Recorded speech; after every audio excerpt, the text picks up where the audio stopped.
Ya Ali Madad, welcome to the Global Ilm Midlas. नूर इलाही अव्वल था सो आखिर जग में पाया ज़हूर। इसी दिन के ताबे होवे उसमें रोशन होवे रब का नूर। खत्म किया इस कलाम को सब जाहिर कहे सुनाया। सो पढ़ो सीखो सुनो और सुनाओ यूं मौला ने हुक्म फरमाया। या अली मदद। तमाम साथियों को या अली मदद जो लाइन पर मौजूद है और आगे जाकर रिकॉर्डिंग सुनेंगे। हम कलाम इमाम मुबीन फरमान नंबर 15 को आज पढ़ने की समझने की कोशिश करेंगे।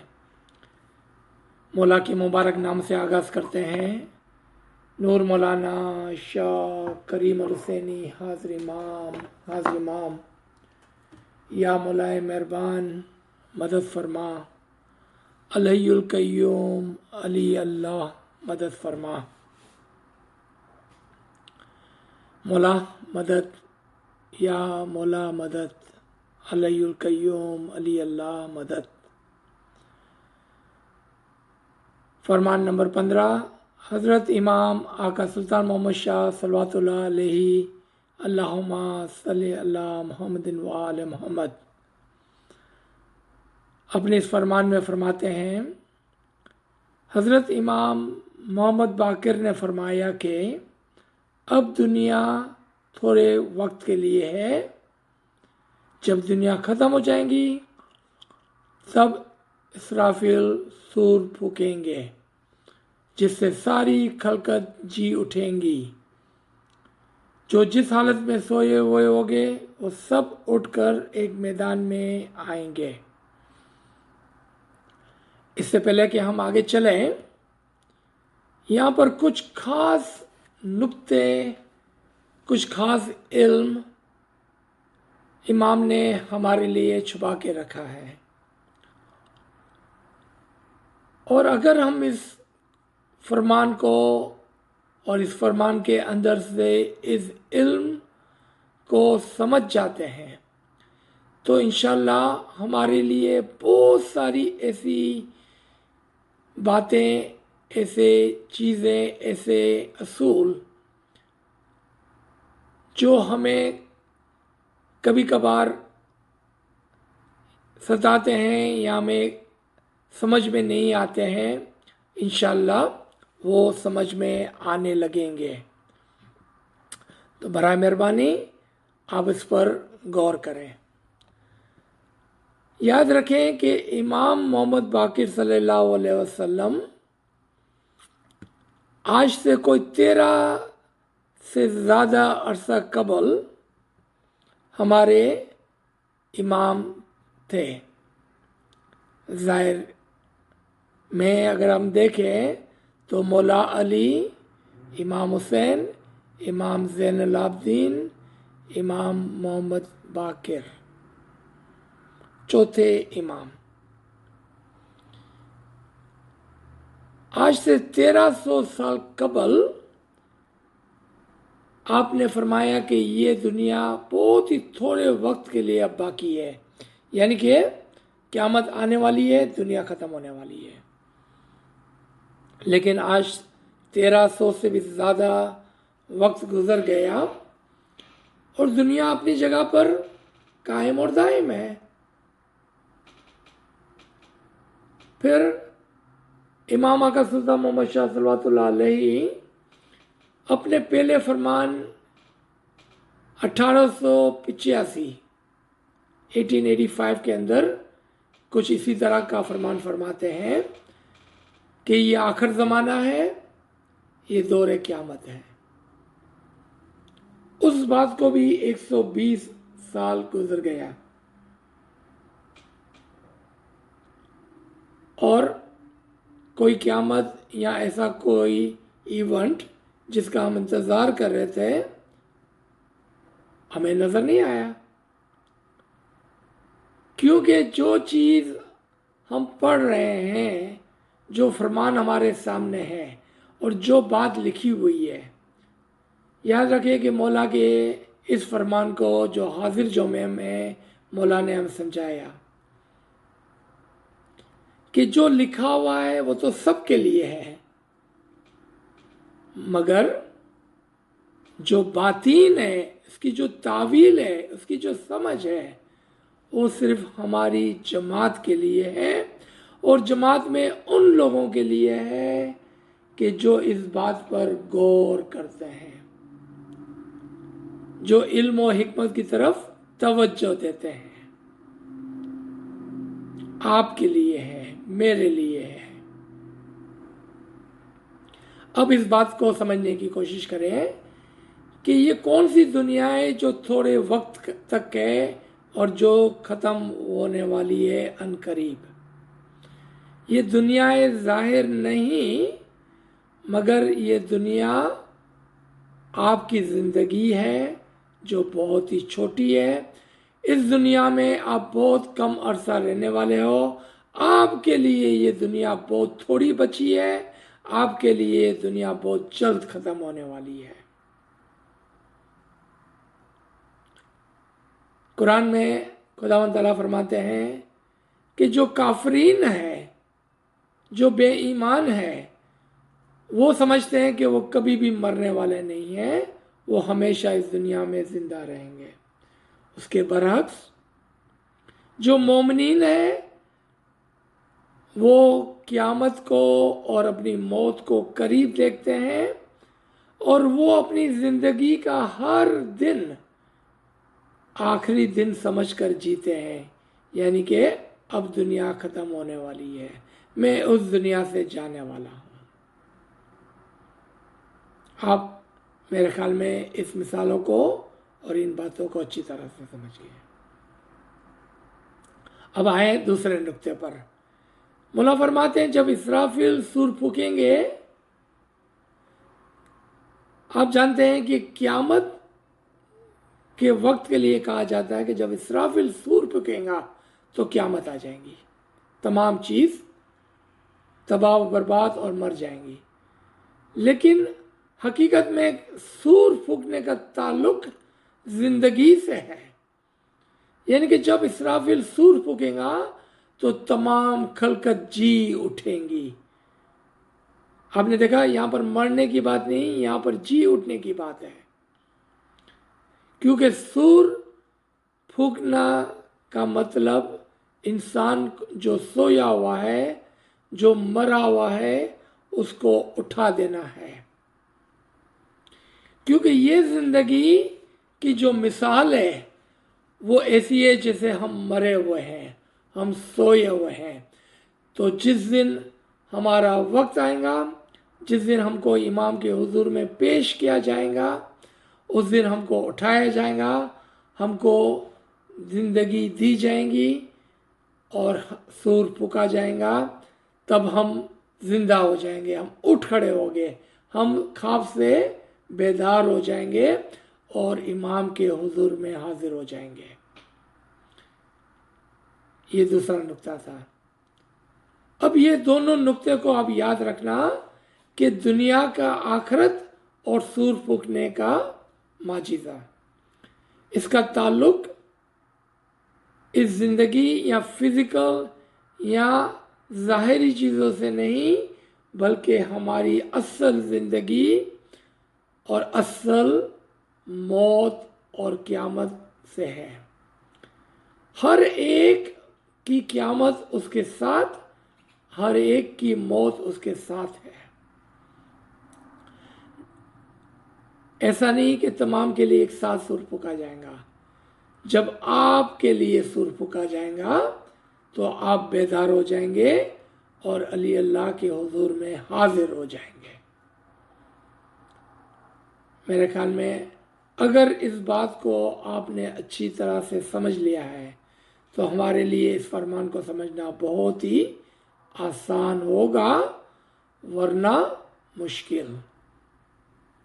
इंशाअल्लाह आप तमाम इल्म के शेदाई हैं, आप इस बात को समझ गए होंगे। मौला आगे फरमाते हैं जिससे सारी खलकत जी उठेंगी, जो जिस हालत में सोए हुए होंगे वो सब उठकर एक मैदान में आएंगे, वापस सवाल।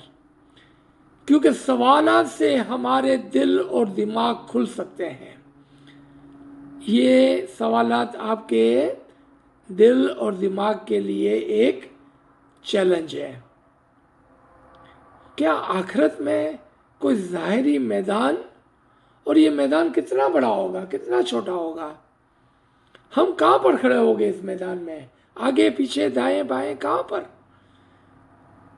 और क्या इमाम हमसे डायरेक्टली रुजू करते होंगे, नफ्से नफीस, सामने सामने से, या दूर दूर से? या ये मौत, ये क़यामत और ये बुलावा इंडिविजुअल है, ज़ाती है, पर्सनल है, आप और आपके इमाम के दरमियान में है। आप सोचें, आपके दिल और दिमाग को खोलकर इसके बारे में सोचें इंशाअल्लाह। मौला फरमाते हैं वहाँ 18 आलम, 18 दुनियाएं एक साथ होंगे और मादन होगा।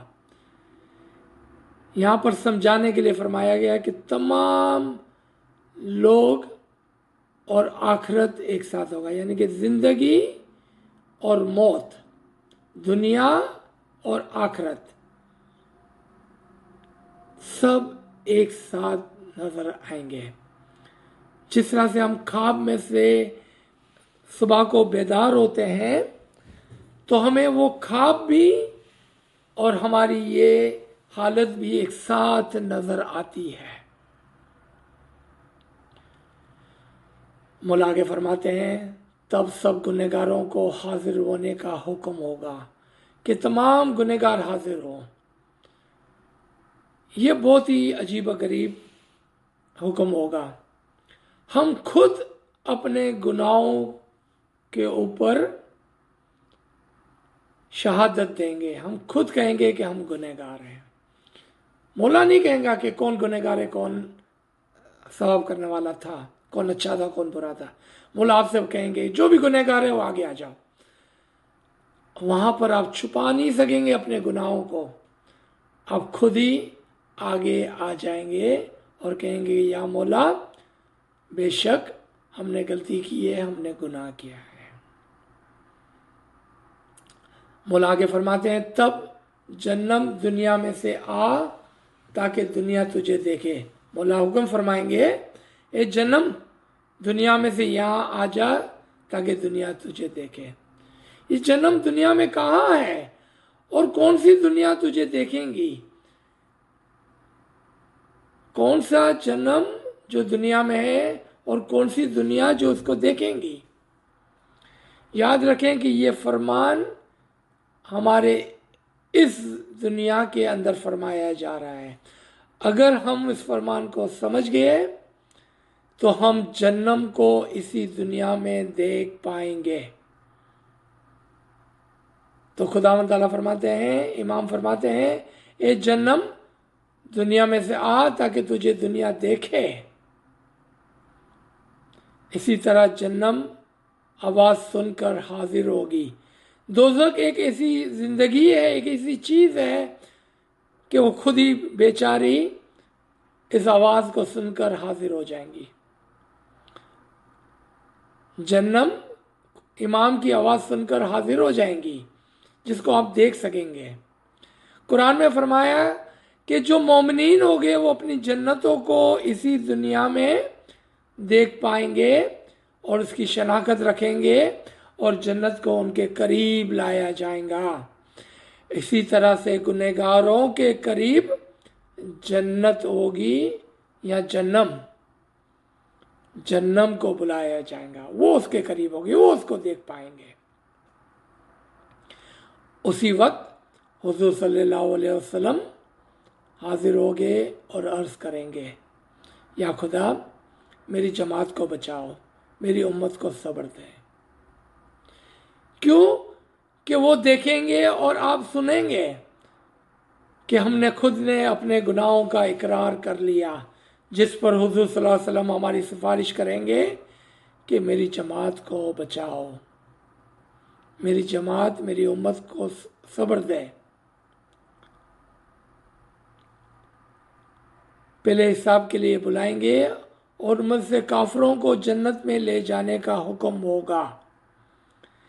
यहाँ पर एक और आयत की तरफ तवज्जो दिलाने की ज़रूरत है। आयत सूरा नंबर 17 आयत नंबर 71 में खुदा ताला फरमाते हैं कि दुनिया के हर इंसान को उसके इमाम के साथ बुलाया जाएगा क़यामत में। कौन सा दिन क़यामत का? जिस दिन हम सूर फूकने की वजह से जिंदा होकर इमाम के हुजूर में पहुंचेंगे। अपने ख्वाबों से बेदार होकर इस दुनिया को छोड़कर उस दिन इमाम हमारे साथ होगा और इमाम कहेगा कि या खुदावंद ताला मेरी जमात को बचाओ, मेरी उम्मत को सब्र दे, क्योंकि वो देखेंगे कि हमने कितने गुनाह किए हैं और इसके लिए वो सिफारिश करेंगे कि मेरी जमात को बचाओ। आगे फरमान में मौला फरमाते हैं, मौला ने उसकी एक मिसाल देते हुए फरमाया, दूसरे दर्जे की दोज़ख में उनको अच्छी जगह पर रखेंगे और उनको सांप और बिच्छू नहीं खाएंगे। यहाँ पर वापस एक सवाल मैं पूछना चाहता हूँ ताकि हमें समझ में आए कि ये कोई जगह नहीं, ये चीज़ें हमें समझाने के लिए, हमें चेतावनी देने के लिए, वार्निंग देने के लिए फरमाई जा रही है। वरना इमाम हमारा रूहानी बाप, हम उसके रूहानी बच्चे, इमाम कैसा अपने रूह की औलाद को, अपनी रूहानी बच्चों को दोज़ख में जाने देंगे? हम इमाम की एक रूह से, उसकी एक रूह है, नौज़बिल्लाह इमाम अपनी रूह को किस तरह से दोज़ख में जाने देंगे? ऐसी बात नहीं है, ऐसी बात नहीं है। दोज़ख इसी दुनिया में है। जो शख्स इमाम से दूर, इमाम के फरमानों से दूर और जहालत के अंधेरे और गुनाहों के बोझ के तले दबा हुआ है, वो इसी दुनिया में दोज़ख में है। और इमाम हमारे लिए दुआ करते हैं कि मेरी जमात को बचाओ, मेरी उम्मत को सब्र दो, मेरी उम्मत को या खुदावंद ताला आखिरत में रुसवा ना करना, उसको दोज़ख की आग ना दिखाना। इसी वक्त इमाम हमारे लिए दुआ कर रहे हैं। ये वहां की बात नहीं, ये यहाँ की बात है। वरना इमाम और हम उसके रूहानी बच्चे, क्यों वो अपने बच्चों को किसी दोज़ख के अंदर धकेलेंगे? मौला आगे फरमाते हैं, पुल सिरात को हाजिर करो। पुल सिरात कैसी है? भाल से भी बारीक और तलवार से भी तेज।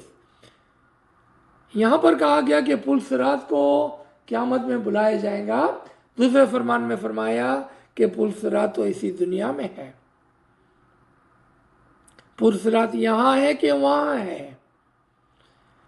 पुल सिरात की मिसाल है कि जो सिरातुल मुस्तकीम है, जो सच्चा रास्ता है, जो इमाम का फरमान है, जो इमाम की हिदायत है, उस पर चलना बहुत मुश्किल है। ऐसा जैसा बाल के ऊपर चलना, बहुत ही नाजुक, बहुत ही दुबला पतला रास्ता है। कहीं ऐसा ना हो कि हम इस रास्ते से गिर पड़े। और ये तलवार की तरह तेज है। अगर हम दुनिया की लालच में आ गई तो ये दुनिया हमें काट डालेंगी और हम उसकी तलवार से, उसकी तेजी से बच नहीं सकेंगे। यहाँ पर अगेन एक मर्तबा दोबारा मौला ने हमें चेतावनी दी है कि देखें यह रास्ता बहुत नाजुक है, उस पर संभाल के चलना, इधर उधर ना देखना, वरना गिर पड़ोगे। दुनिया के लालच में आ गए तो दुनिया एक तेज तलवार की तरह है, वो तुम्हें काट डालेंगी और तुम उससे बच नहीं सकोगे। ये हमें एक सिखाने के लिए एक मिसाल थी। मौला फरमाते हैं, पुल सिरात पार ना करने वालों की 3 किस्में होगी।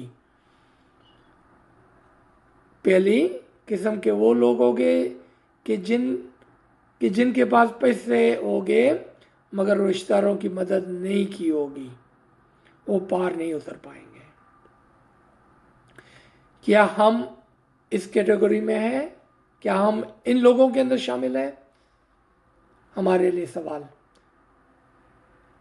क्या हम वो पैसे वाले लोग हैं जिन्होंने पैसा तो बनाया, पैसा तो रखा, पैसा तो दबाया, पैसा बैंकों में जमा कर लिया, लेकिन अपने गरीब भाई बहन, जमात, फैमिली मेंबर को मदद नहीं की?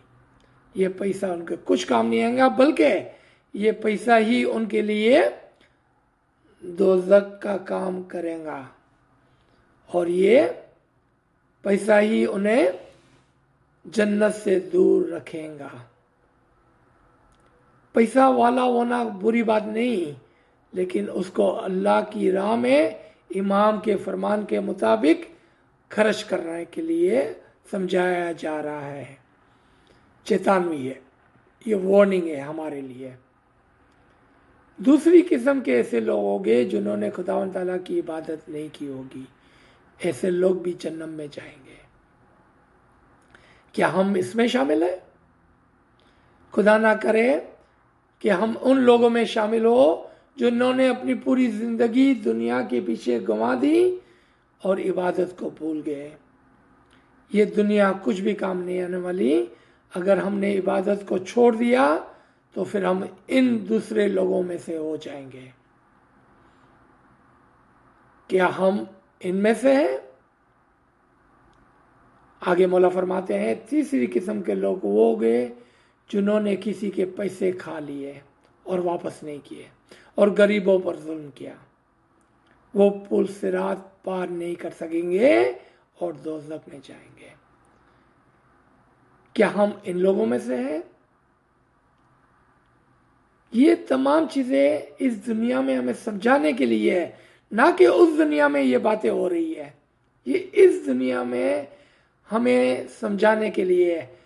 सवाल पूछें अपने आप को, अपने नफ्स पर हाथ रख के पूछें कि क्या मैं वो शख्स हूं कि जिन्होंने अपने पैसों से, अपनी ताकत से अपनी फैमिली को, जमात को मदद नहीं की। याद रखें कि पैसे वाले तीन किस्म के हैं। एक जिनके पास नारा है, डॉलर है, रुपया है। एक जिनके पास इल्म है, नॉलेज है। तीसरे वो जिनके पास रूहानियत है। ये तीनों पैसे वाले हैं। इंशाल्लाह आप और मैं, हम तीनों पैसे वाले हैं। अगर हम तीनों पैसे वाले हैं तो हमारे पर तीन तरीके की फर्ज आयद होती है। अगर हमारे पास पैसा ना रहा है, हमने अपनी फैमिली को, अपनी जमात को, अपने भाई बहनों को मदद नहीं की और ये पैसा लेके मर गए, तो हमारे लिए यही पैसा दोज़ख का काम करेगा। हमारे पास इल्म है, हमारे पास समझ है और हमने अपने भाई बहनों को ये नहीं दिया, टाइम एंड नॉलेज, तो हमारा हालत वही होगा जो पैसे वालों का होगा। क्योंकि हमारे पास इल्म की दौलत है और हमने किसी को नहीं दी।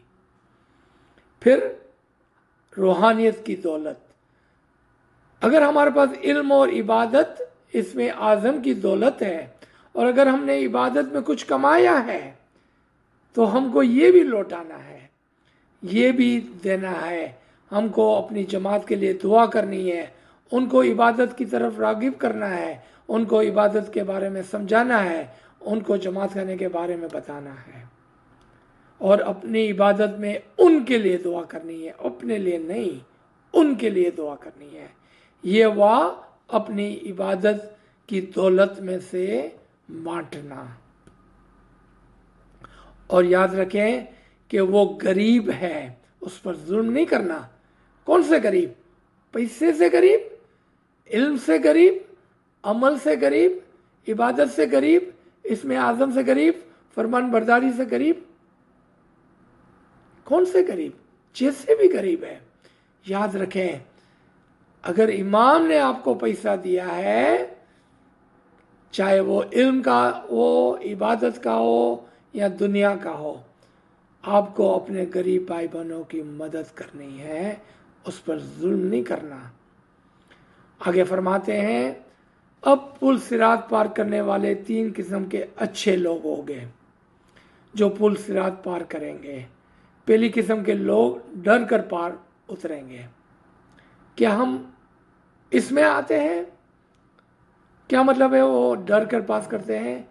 अभी अभी हमें इस फरमान में ऊपर डराया गया। अगर हम डर कर ये काम करेंगे तो हम इस पहली कैटेगरी में होंगे, क्योंकि हमने अपनी मर्जी से, अपनी खुशी से नहीं किया, हमने डर कर किया। तो हम इस पहली कैटेगरी में, पहले ग्रुप में होंगे। दूसरी किस्म के लोग घोड़े की तरह आस्ते आस्ते पार उतरेंगे। दूसरी किस्म के लोग होंगे जो इस इल्म को तो सुनेंगे, लेकिन सोच सोच के देखेंगे कि क्या हम गरीबों की मदद करें कि ना करें, अपना रुपया टका किसी को दें कि ना दें, अपना इल्म और अपना टाइम किसी को दें कि ना दें, अपनी इबादत में किसी के लिए दुआ करें कि ना करें, गरीबों के लिए मदद होनी चाहिए कि नहीं होनी चाहिए। और ये लोग वो होंगे जो दूसरी कैटेगरी में है। क्या ये हम है? ये सवाल अपने आप से पूछना है। फिर तीसरी किस्म के लोग होंगे जो बहुत ही तेजी से उतरेंगे और बेश में दाखिल हो जाएंगे। कुरान के अंदर इनको 3 अलग-अलग ज़बान में समझाया गया है।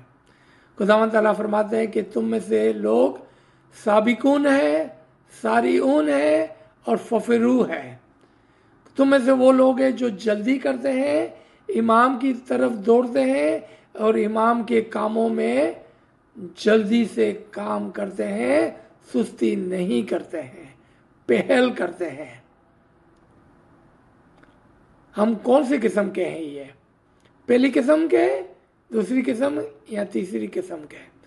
जो तीसरी किस्म के होंगे, जो साबिकून में से होंगे, सारी उन में से होंगे, वो तो एकदम से ही इस जन्नत में दाखिल हो जाएंगे। मौला आगे फरमाते हैं, जो पहले पुल सिरात पर उतरेंगे वो वहाँ सब इकट्ठा हो गए। फिर वहाँ पर अमीरुल मोमिनीन अली अल्लाह फरमान फरमाएंगे कि खड़े रहो।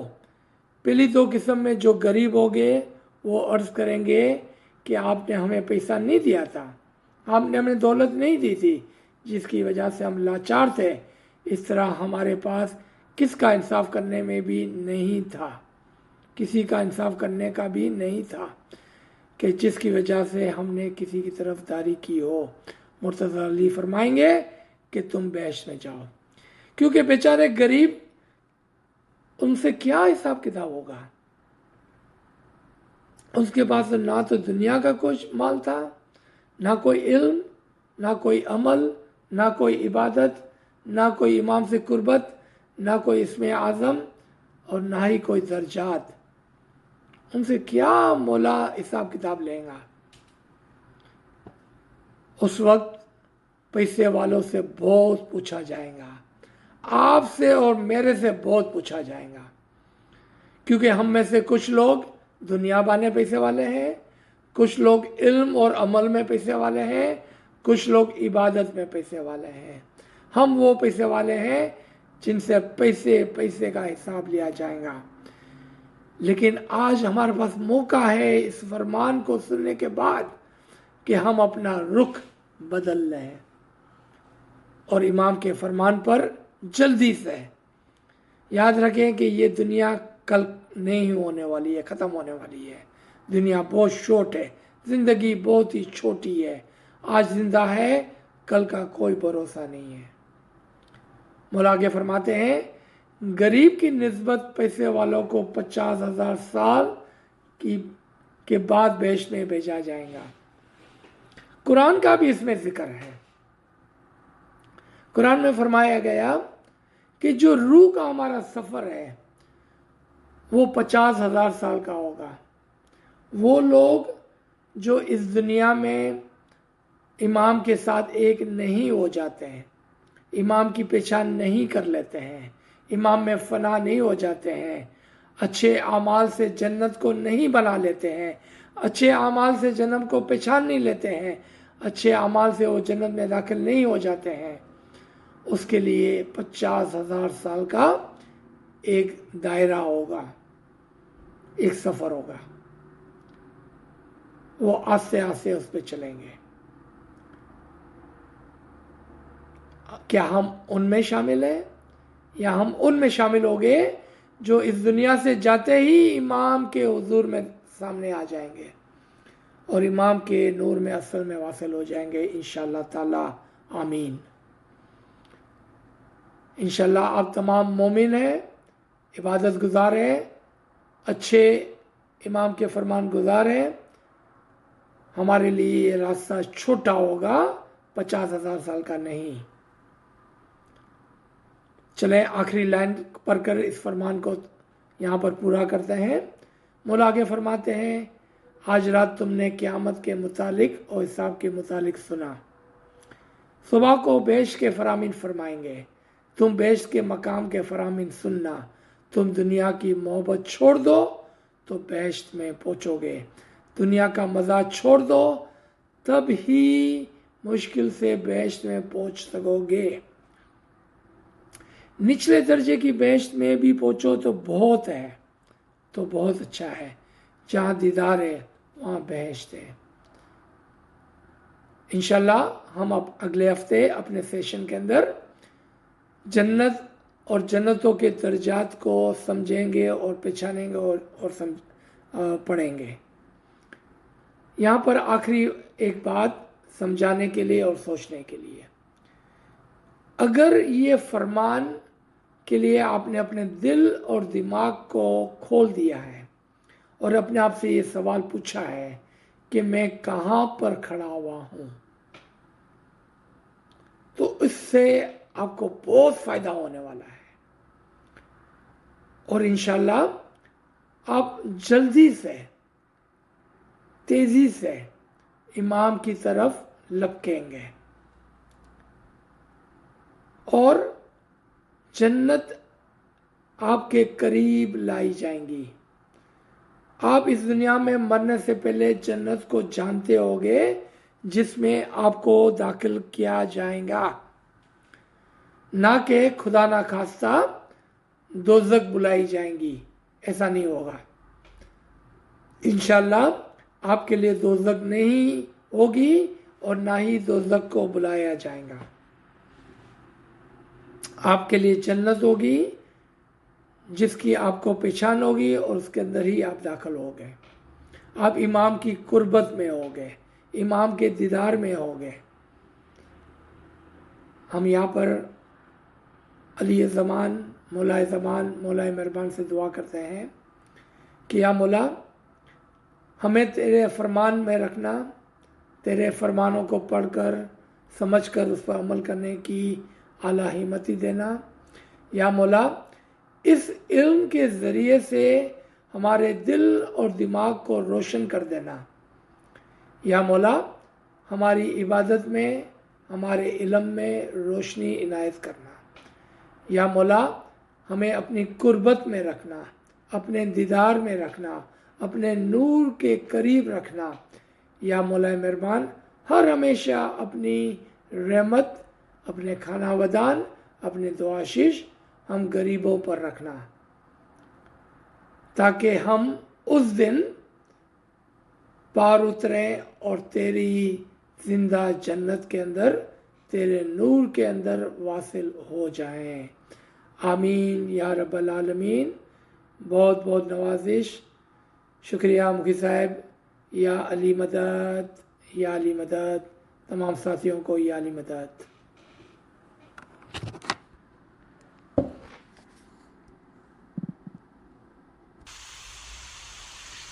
या अली मदद, या अली मदद, मौला अली मदद। शुक्र मौलाना, थैंक यू अजीज सर। सभी मेंबर्स हम आमीन। थैंक यू मुखी साहब।